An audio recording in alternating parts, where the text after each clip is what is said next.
Hello guys, ఈరోజు మన topic minimum age limit required for some of the political persons.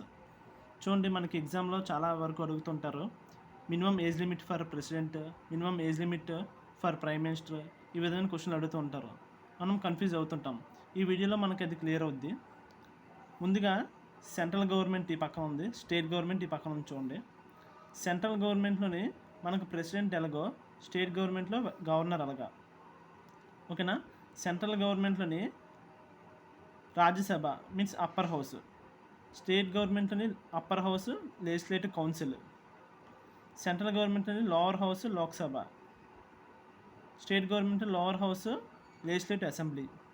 అలాగే central గవర్నమెంట్లోని prime minister ఉంటాడు, same అదే పొజిషన్లోని state గవర్నమెంట్లోని chief minister ఉంటారు. ఓకేనా.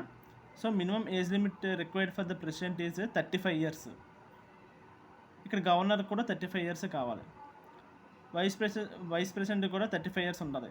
ఎందుకంటే ఎప్పుడైతే ప్రెసిడెంట్ ఆబ్సెంట్ అయినా, ఒకవేళ వెకేషన్లో ఉన్నా, రిజైన్ చేసిన, ఇంపీచ్మెంట్ ప్రాసెస్ ద్వారా తొలగించబడ్డ ప్రెసిడెంట్ బాధ్యతలు చేపడతారు. కాబట్టి వైస్ ప్రెసిడెంట్ కూడా మనకి సేమ్ ఏజ్ లిమిట్ ఉండాలి, అందుకే 35 years.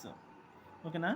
ఇప్పుడు member of parliament రాజ్యసభలోని minimum age required is 30 years. Same MLC means member of legislative council, అతను కూడా 30 years ఉండాలి.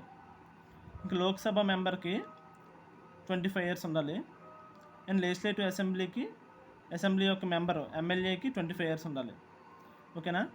ప్రైమ్ మినిస్టర్కి ఏ విధమైన ఏజ్ లిమిట్ మన రాజ్యాంగంలోని పర్టికులర్గా చెప్పలేదు, కానీ ప్రైమ్ మినిస్టర్ అన్నది one of the member of Lok Sabha.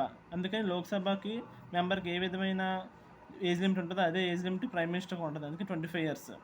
అలాగే చీఫ్ మినిస్టర్ కూడా one of the member of legislative assembly, అందుకే చీఫ్ మినిస్టర్ కూడా 25 years age limit, minimum age limit.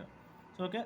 Sarpanch local బాడీలోకి వస్తాడు, సర్పంచ్ అవ్వాలంటే మినిమం 21 years ఉండాలి. Thank you guys.